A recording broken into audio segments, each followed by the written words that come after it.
In 1876, a locomotive engineer named William Hartley stopped his train at the edge of the Kinzua Viaduct in northern Pennsylvania. The structure in front of him rose 301 feet above the valley floor and stretched 2,053 feet across a gorge that had stopped every surveyor who came before. It was built entirely from timber, no stone, no iron trusses, just wood, iron bolts, and the mathematical certainty of engineers who calculated that this bridge would sway exactly 3 feet in a strong wind. Hartley was ordered to cross at 5 miles per hour, walking speed, because at any faster, the oscillation of the locomotive would sync with the natural frequency of the bridge, and the whole thing would shake itself apart. He could feel the rails begin to move beneath him before he was even a quarter of the way across.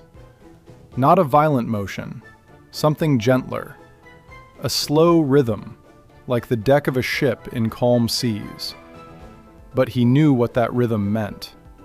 He knew that the entire structure was absorbing the weight of his locomotive, flexing and recovering, 200 feet above solid ground. He crossed. The bridge held. But for the next 15 years, every engineer who approached that viaduct felt the same cold calculation in their chest. They were betting their lives on timber and physics, and sometimes physics lost. This is the story of how America built impossible bridges from the only material it had: wood. Thousands of feet of it, stacked into the sky, swaying in the wind, carrying the weight of a nation's expansion on structures that engineers openly admitted were temporary. Except they weren't temporary. Some of them lasted 50 years. Some of them are still standing today. And some of them killed everyone who tried to cross. Before we understand how these bridges were built, you need to understand why anyone would attempt something this insane in the first place. Because these weren't acts of desperation born from ignorance. They were calculated engineering decisions made by some of the most brilliant minds of the 19th century. Men who had trained in Europe, who understood stone construction, who knew perfectly well that what they were proposing was, by any conventional standard, madness. They chose wood anyway. The problem started with geography. When the Transcontinental Railroad pushed west in the 1860s, surveyors encountered terrain that simply did not exist in the eastern United States. The Appalachians were old mountains, worn down over millions of years into gentle slopes that could be graded and tunneled using established techniques. The Rockies were something else entirely. Canyons 1,000 feet deep, carved by rivers still cutting through basalt. River valleys half a mile wide, with floors so far below the grade line that filling them with earth would require moving more material than the entire labor force could shift in a decade. Mountain passes, where solid ground disappeared for hundreds of yards, replaced by ravines and gorges that no wagon road had ever attempted to cross. In Europe, engineers solved these problems with stone viaducts, massive arched structures that had supported aqueducts since Roman times. The technology was proven over 2 millennia of continuous use. The mathematics were settled. A stone arch of proper dimensions would stand essentially forever, requiring only minimal maintenance to remain functional. But stone required something the American West did not have: time. A stone viaduct of comparable size to the wooden trestles we're discussing would take 3 to 5 years to complete. The cutting of quarry blocks alone required months of skilled labor. Transportation of those blocks to remote mountain sites added more months. Setting the arch formwork, laying the blocks precisely, allowing the mortar to cure between courses, removing the formwork, testing the structure. The process could not be rushed without compromising the integrity of the final product. The railroad companies had months, not years, months. They were racing each other for land grants that would make the winners rich and the losers bankrupt. The Pacific Railroad Acts granted alternating sections of public land along the right-of-way to whichever company built the track. Every mile completed meant thousands of acres transferred from public ownership to corporate control. Land that could be sold to settlers, logged for timber, mined for minerals. The companies weren't just building railroads. They were acquiring empires, and they were racing against the calendar. Government subsidies depended on meeting construction deadlines. Stock prices rose and fell with announcements of track mileage completed. Investors demanded visible progress. A railroad that paused for 3 years to build a proper stone viaduct would be a railroad that watched its competitors cross those same mountains on temporary structures and claim the territory beyond. Stone was not an option. Neither was steel. In the 1860s, the Bessemer process had only recently made steel production economically viable. Before Bessemer, steel was essentially a luxury material, produced in small quantities through labor-intensive methods that made it suitable for sword blades and precision instruments, but nothing as vulgar as bridge construction. Bessemer changed the economics, but not enough. Not yet.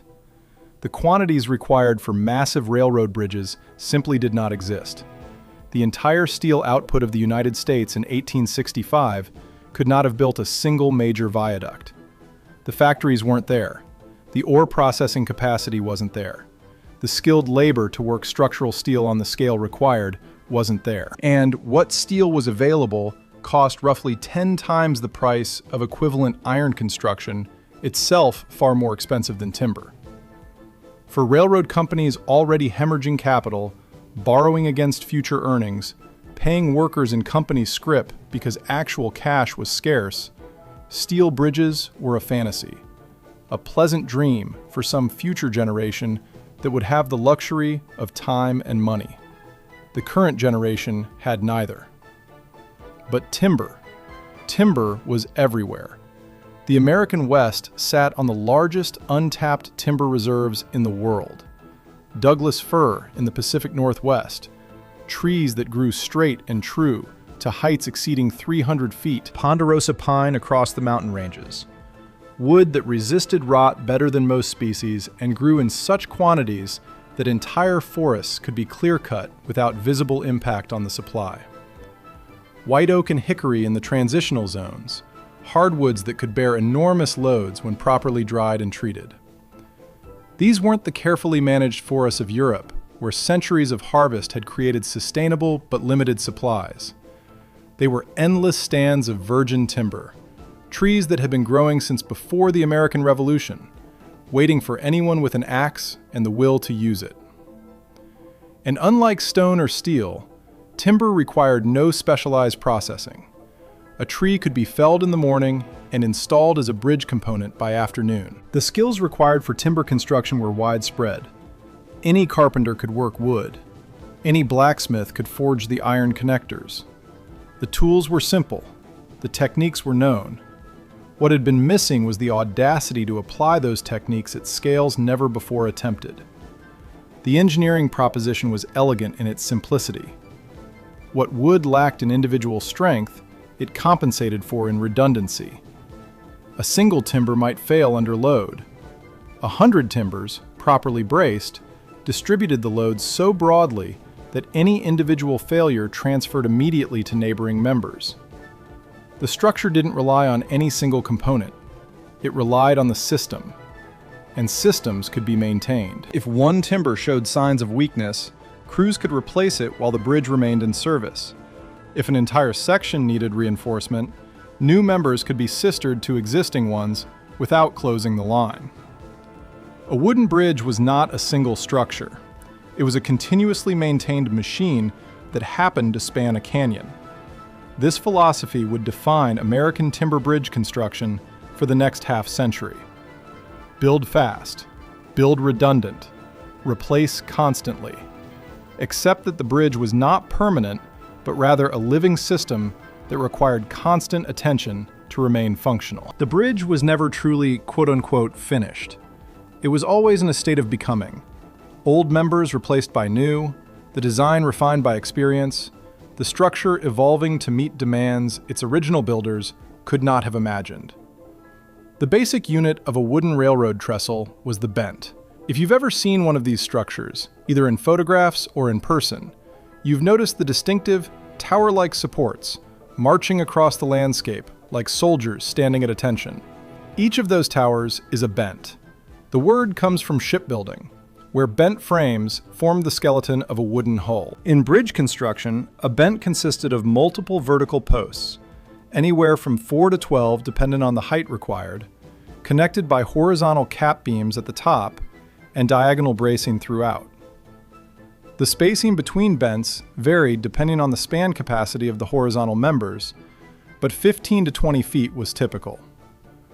This meant that a bridge 1,000 feet long might contain 50 or more bents, each one a separate structure that had to be built, aligned, and connected to its neighbors. The tallest wooden railroad trestles required bents over 200 feet high. Think about that for a moment. Really visualize it.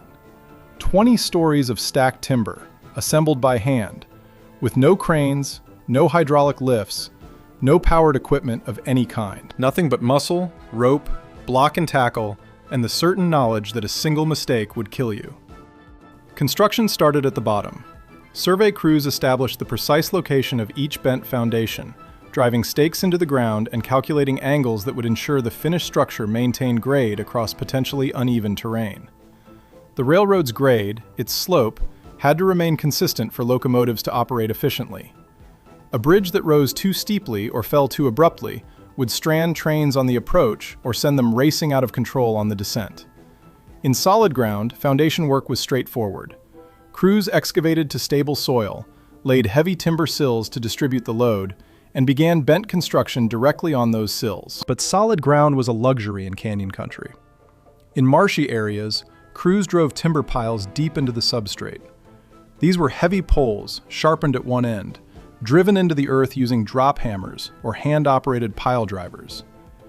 Each blow sank the pile a few inches further until it hit something solid enough to stop the descent. Some foundations required piles driven 40 feet down before hitting bedrock or compacted clay. Some required even more. Some never hit anything solid at all, the piles simply reaching a depth where friction with the surrounding soil provided enough resistance to support the load above. In rocky terrain, different problems emerged. You couldn't drive piles into granite. You had to work with what the rock offered. Sometimes this meant blasting level spots for the bent foundations. Sometimes it meant constructing elaborate timber cribs, box-like structures filled with stones, to create stable bases on sloping bedrock. Sometimes it meant accepting that this bent would sit on less stable footing than its neighbors, and designing the structure to transfer load away from the weak point. The first tier of a bent was built on the ground, assembled flat like a picture frame. 4 or more heavy timbers formed the vertical posts, cut to precise lengths that accounted for the terrain slope and the desired final elevation. Horizontal members connected these posts at top and bottom. Diagonal bracing locked the frame into a rigid geometry that would resist racking forces when erected. Iron bolts and steel drift pins held the joints. No nails. Never nails. A nail could work loose under vibration. The constant passage of trains created vibration that never stopped. A bolt, properly installed with washers and nuts, stayed put. Once the first tier was assembled, crews raised it vertical using what they called gin poles. These were tall single masts, often salvaged from ship rigging, with block and tackle arrangements at the top. The gin pole was positioned adjacent to the worksite, its base anchored to prevent it from tipping. Lines ran from the top of the bent tier, up through the blocks, back down to ground level where teams of men or draft animals could haul on them.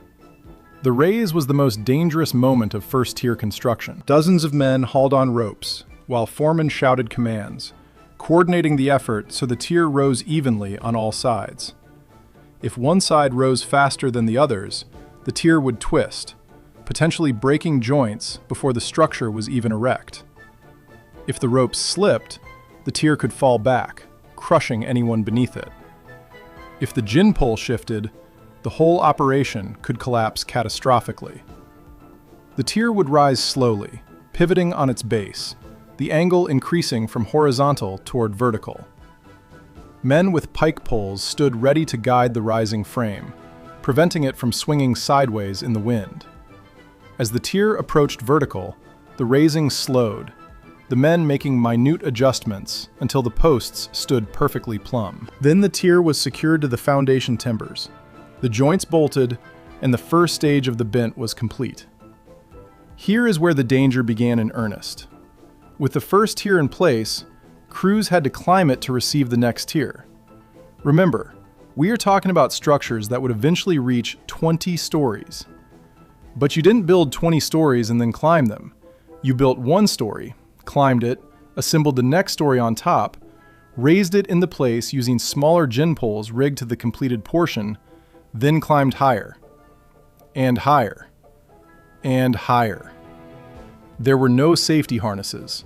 The concept did not exist in any practical form. Workers climbed the bent frame using the diagonal bracing as a ladder, their boots finding purchase on timber that might be slick with rain or morning dew, or the sap still oozing from freshly cut wood. They carried tools on belts around their waists, hammers and spanners and pry bars hanging heavily as they ascended. They caught components thrown up from below, reaching out from their precarious perches to snag ropes attached to 100-pound timbers.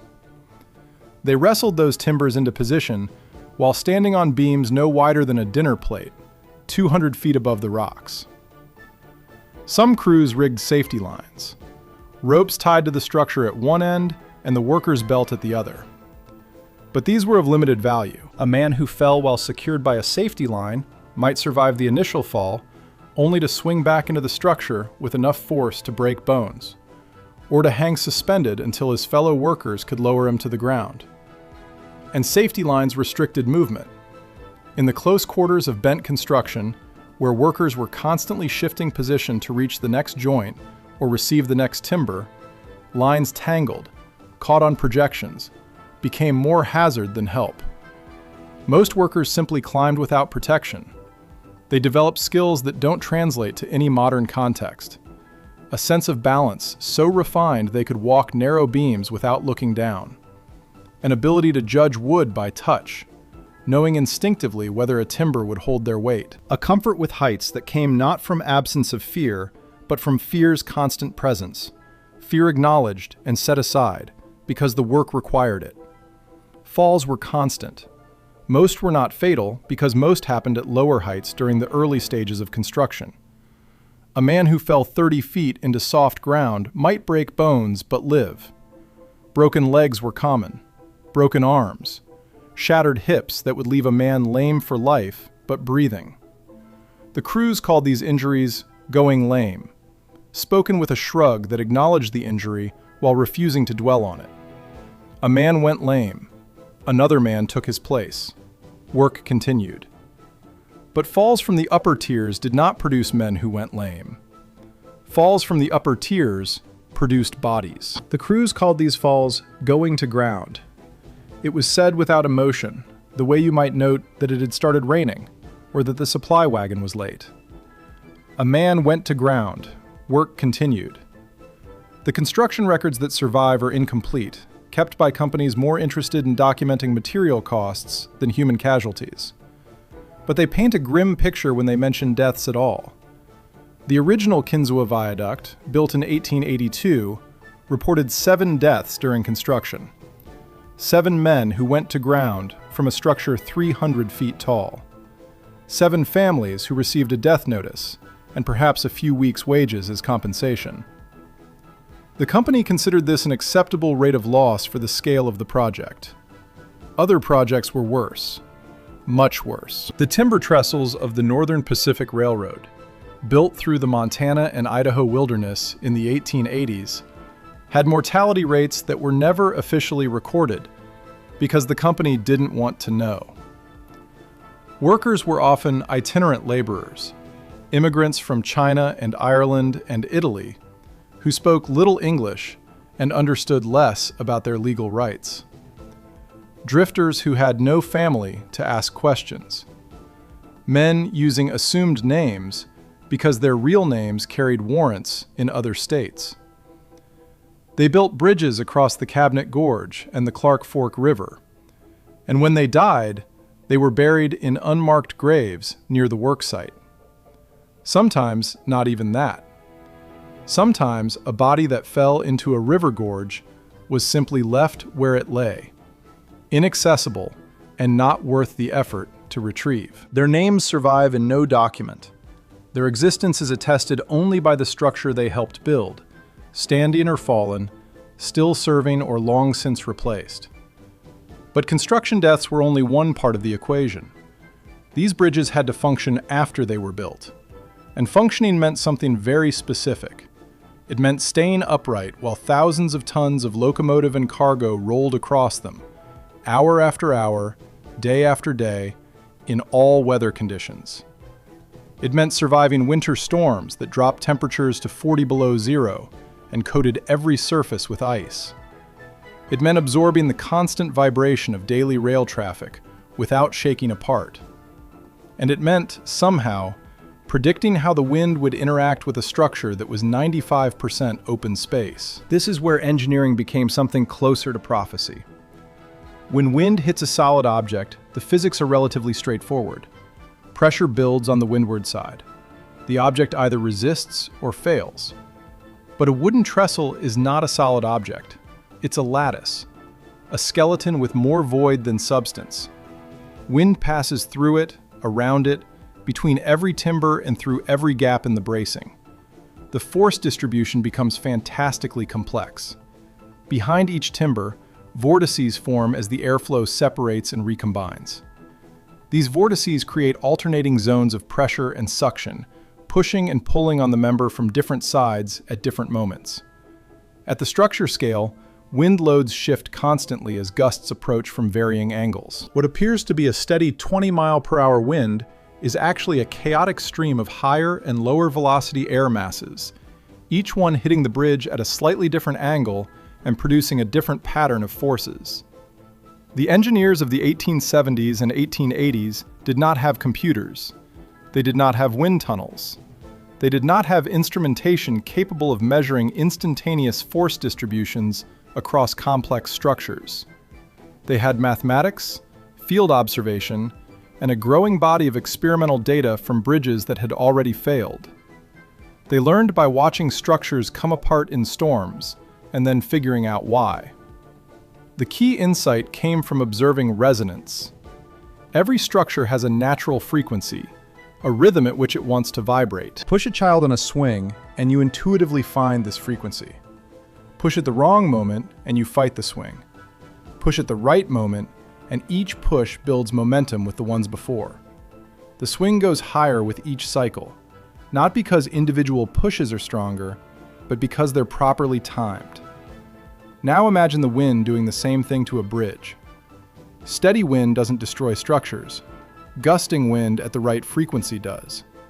Each gust adds energy to the oscillation, building amplitude until the structure is swaying far beyond its design limits. The timbers are subjected to forces they were never meant to bear.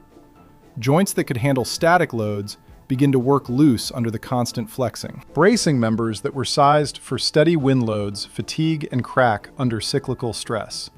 This is how the Tacoma Narrows Bridge collapsed in 1940, caught on film in one of the most famous engineering failure videos ever recorded. The famous Galloping Gertie footage shows a suspension bridge oscillating wildly in moderate winds, the deck twisting and rolling like a ribbon until it finally tore itself apart. But railroad engineers were grappling with the same problem 60 years earlier, without cameras to document their failures. The solution was what engineers called speed restrictions. These weren't arbitrary safety margins pulled from guesswork. They were operational protocols based on mathematical analysis of wind conditions and the known resonant frequency of each specific bridge. Every major wooden trestle had a posted wind limit. When sustained winds exceeded that threshold, trains stopped on either side of the structure and waited. The engineer would park his locomotive and sit, watching the bridge ahead of him, waiting for the wind gauge to show safe conditions. There were no arguments, no exceptions. The engineers who calculated these limits had seen what happened when they were exceeded.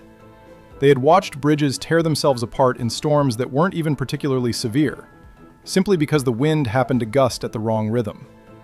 Even in calm conditions, speed limits applied. A locomotive is not just a static load, it's a rhythmic force. The driving wheels create a pulsing impact on the rails, a beat that repeats with every revolution.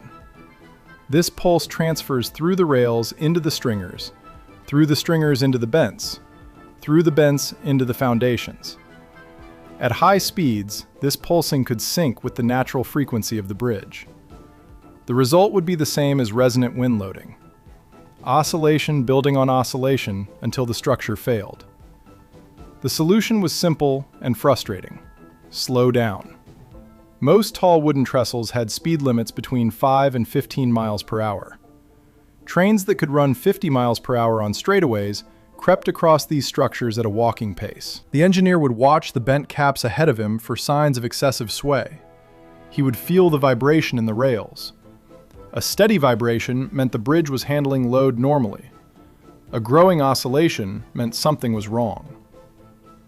Sometimes, something was wrong.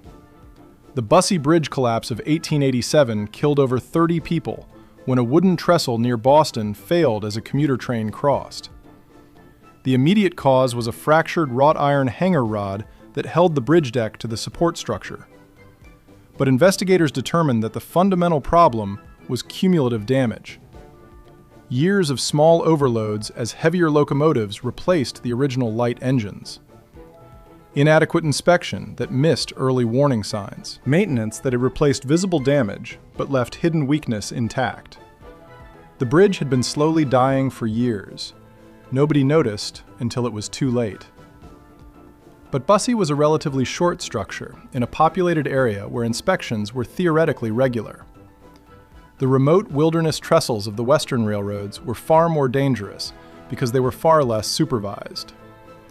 A bridge inspector in Montana might be responsible for hundreds of miles of track, including dozens of wooden structures of varying age and condition.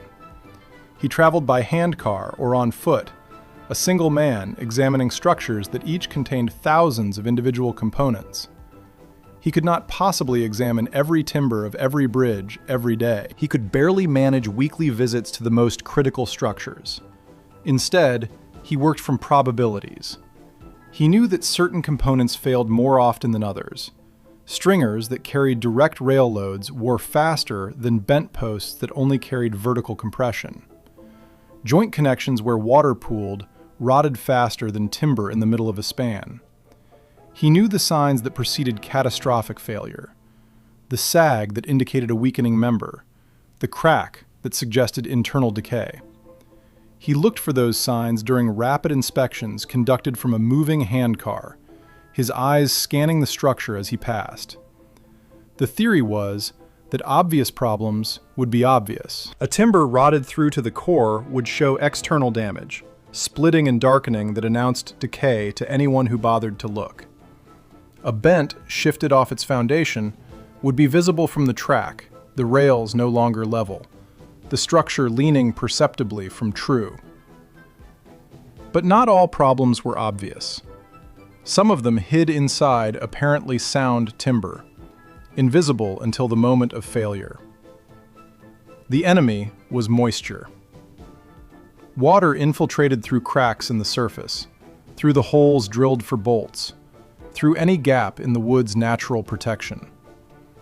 Once inside, water created an environment where fungi could thrive. These organisms digested the cellulose that gave timber its strength, leaving behind a honeycomb of weakness that might support only a fraction of the original load capacity. This rot typically started at joint connections. That was where water pooled after rains, sitting in the gaps between members, soaking slowly into the end grain where absorption was fastest. From the outside, the timber might look fine. The surface remained sound, the paint intact, the bolts secure and showing no play. But inside, the wood had become something closer to compressed sawdust, a shell of strength around a core of nothing. And this hidden weakness could persist for years, slowly spreading as more and more of the timber's interior was consumed. The remaining shell grew thinner and thinner. The load capacity declined by increments too small to detect through casual inspection. The bridge continued to function, trains continued to cross, and everyone assumed that because nothing had failed yet, nothing would fail tomorrow. Until one day, a load that the bridge had carried 1,000 times before proved to be one load too many. The remaining shell of sound timber reached its limit. It failed. The collapse of a bent under load was instantaneous and total. There was no warning, no slow settling, no time for the engineer to stop or reverse. One moment the bridge was there, rails level, structure solid. The next moment, it wasn't. The failed bent dropped away, and the bents adjacent to it, suddenly robbed of their neighbor's support, took momentarily increased loads that exceeded their own capacity. Failure cascaded from bent to bent faster than the train could even begin to slow. Survivors of these collapses described a sensation of everything going sideways. The rails tilted, the locomotive began to tip, and then the world dropped away. Trains fell 40 feet, 60 feet, 100 feet, taking their crews and passengers into canyons that offered no soft landing. Rock floors, river rapids, debris piles from the collapsing structure itself, timbers that had been bridge components a moment ago now becoming lethal projectiles tumbling alongside the falling cars. The Ashtabula Bridge disaster of 1876 killed at least 92 people when a passenger train fell into the river gorge below during a winter blizzard. Though technically a metal bridge, the disaster illustrated the principle that applied to all structures of the era.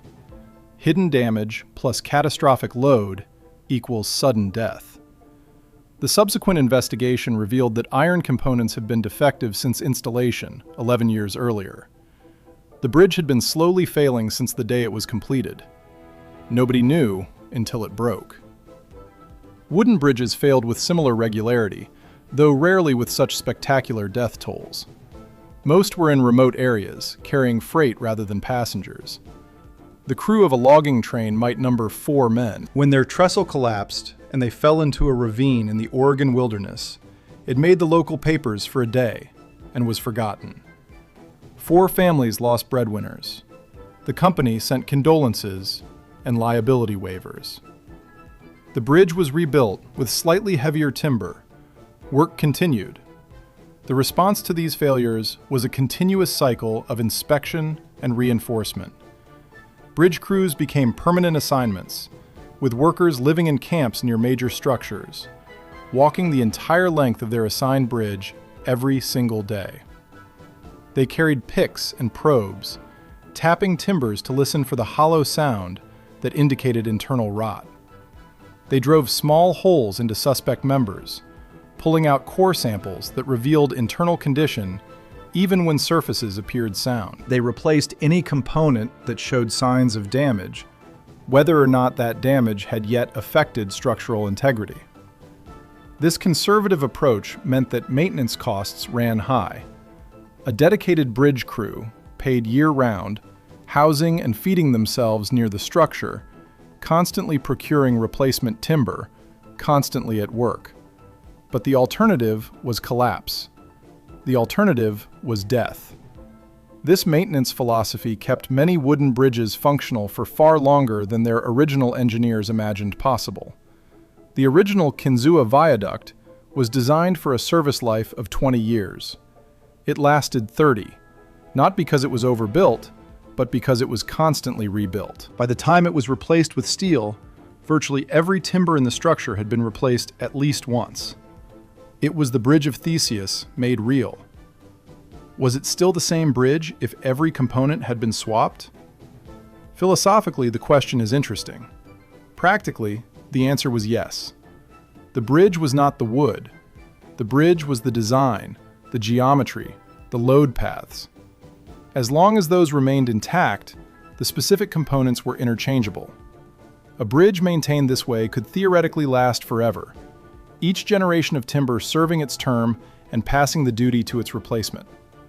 But this maintenance was expensive, and as steel prices dropped through the 1890s, railroad accountants began running different calculations. A steel bridge cost more to build, but far less to maintain. Steel did not rot. Steel did not require daily inspection of every component. Steel could carry heavier locomotives at higher speeds, increasing the earning capacity of the line. The bigger engines that the 20th century demanded, the massive articulated locomotives that would haul freight across the mountains, could not cross the old wooden trestles. The speed restrictions were too severe, the weight limits too constraining. The math became irresistible. Build once in steel and save decades of maintenance costs. Build once in steel and run modern equipment.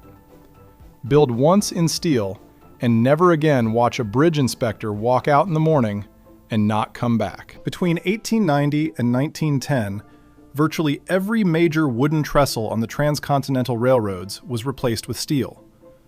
The Kinzua Viaduct, that towering monument to timber engineering, was rebuilt in steel in 1900, reusing only the stone foundations of its wooden predecessor. The new structure was taller, stronger, capable of carrying the massive locomotives of the new century, and it required a fraction of the maintenance crew. Some people mourned the wooden bridges. They had been marvels, these towers of timber striding across impossible canyons. They had proven that American engineers could build anything, anywhere, from whatever materials were at hand. The steel replacements were more capable, but they were also more ordinary. Steel bridges existed throughout the world. These wooden giants had been uniquely American. But most people simply forgot. The wooden trestles disappeared so quickly and so completely that within a generation their existence became folklore. Old-timers told stories about bridges that swayed in the wind, trains that crept across canyons at walking speed, inspectors who could tap a timber and tell you how many years it had left. Younger engineers assumed these were exaggerations. Surely no one would build a 300-foot structure from wood. Surely no one would cross such a thing in a train. Yet they did. For decades they did. And not all of them disappeared. Even today, over a century after the Great Replacement began, wooden railroad trestles remain in service throughout the United States. Not the giant canyon-spanning monsters of the transcontinental era, but shorter, sturdier structures serving regional lines and logging operations. The most famous is probably the Goat Canyon Trestle in Southern California, 600 feet long and 200 feet high, built in 1919 and still standing, though no longer in regular use. It represents a later generation of wooden bridge engineering, one that had learned from the failures of the pioneers. Its timber is treated against rot with creosote pressure treatment. Its joints are designed for inspection access. Its bent spacing allows for redundant load paths in case of member failure. But it still sways in the wind. That hasn't changed. The physics cannot be engineered away, only accommodated. If you ever get the chance to stand beneath one of these remaining wooden trestles, do it. Stand in the shadow of the structure and look up. Watch how the sunlight filters between the members, creating a lattice of light and shadow that shifts as the sun moves and the bridge sways. Listen to how the wind hums through the bracing, each gap producing a slightly different tone, the whole structure becoming an instrument played by the weather. And if a train happens to cross while you're there, feel the vibration transfer through hundreds of feet of timber into the ground beneath your feet. That vibration traveled the same path 100 years ago. Men died building this. Men died crossing it. Men spent their entire careers walking every inch of it, looking for the rot that would kill the next crew through. These bridges were not monuments. They were not built to last. They were built to solve an immediate problem with available materials, and they were always intended to be replaced. But somehow, their temporariness made them more impressive, not less. The great stone viaducts of Europe were built for eternity. These wooden structures were built for a decade, maybe two. And yet they carried the weight of a nation's expansion on their swaying, creaking, utterly improbable frames. The next time someone tells you that modern infrastructure is impressive, remember this. Remember men climbing 20-story timber frames with no harnesses, catching 1,000-pound beams thrown up from below? Remember trains creeping across canyons at 5 miles per hour because faster would shake the bridge apart. Remember inspectors walking their structures every dawn, probing for rot that would kill invisibly. We do not build like that anymore. We cannot. The liability alone would be impossible. The safety requirements would triple the cost and the timeline. And perhaps that's progress. Perhaps saving lives is worth the slower pace and higher cost of modern construction. But there's something lost, too. Something about the willingness to attempt the impossible with inadequate tools. Something about men who knew the odds and climbed anyway. Something about structures that admitted their own mortality, but served faithfully until they were replaced by something better. The next time you're stuck in traffic because a bridge is being repaired, remember what repair used to mean. Not traffic cones and temporary closures. Not weeks of inconvenience while crews work reasonable hours under OSHA regulations. Repair meant a man climbing a bent at midnight with a lantern between his teeth, because the morning train wouldn't wait and the rot wouldn't stop spreading. Repair meant splicing in a new timber while the bridge flexed above you in a 40-mile-per-hour wind, the rain soaking through your clothes and making every surface slick with danger. Repair meant accepting that this structure would try to kill you every day until either you retired or it succeeded. These bridges are almost gone now. The few that remain are curiosities, photographed by tourists, protected by historical preservation societies. They no longer carry commerce. They no longer serve the purpose for which they were built. But they still stand. And if you look at them correctly, if you understand what they represent, you'll see more than timber and iron bolts. You'll see the cost of progress. You'll see what we were willing to sacrifice for speed, for profit, for the simple human need to cross what could not be crossed. You'll see temporary solutions that outlasted their builders. You'll see engineering not as textbook equations, but as a constant negotiation with death. And maybe you'll understand why the old engineers called these structures trestles instead of bridges. A bridge implies permanence, solidity, the certain knowledge that it will be there tomorrow. A trestle makes no such promise. A trestle is a temporary support. A trestle admits its own impermanence. But in that impermanence, those wooden trestles accomplish something that permanent structures never could. They were there when they were needed. They carried the trains that built the nation. And when they were no longer necessary, they stepped aside for their successors, leaving behind only photographs, stories, and the occasional rotting frame still standing in some forgotten canyon, waiting for the wind to finally blow it down. They earned their rest. If you found this exploration of America's forgotten infrastructure valuable, subscribe. Every week, we dig into the dangerous, dirty, and deadly labor that built the world we inherited. The work that history books skip. The workers whose names we'll never know. Click the video on screen. It's a story you won't believe. And if you made it this far, you're exactly who this channel is for. I'll see you there.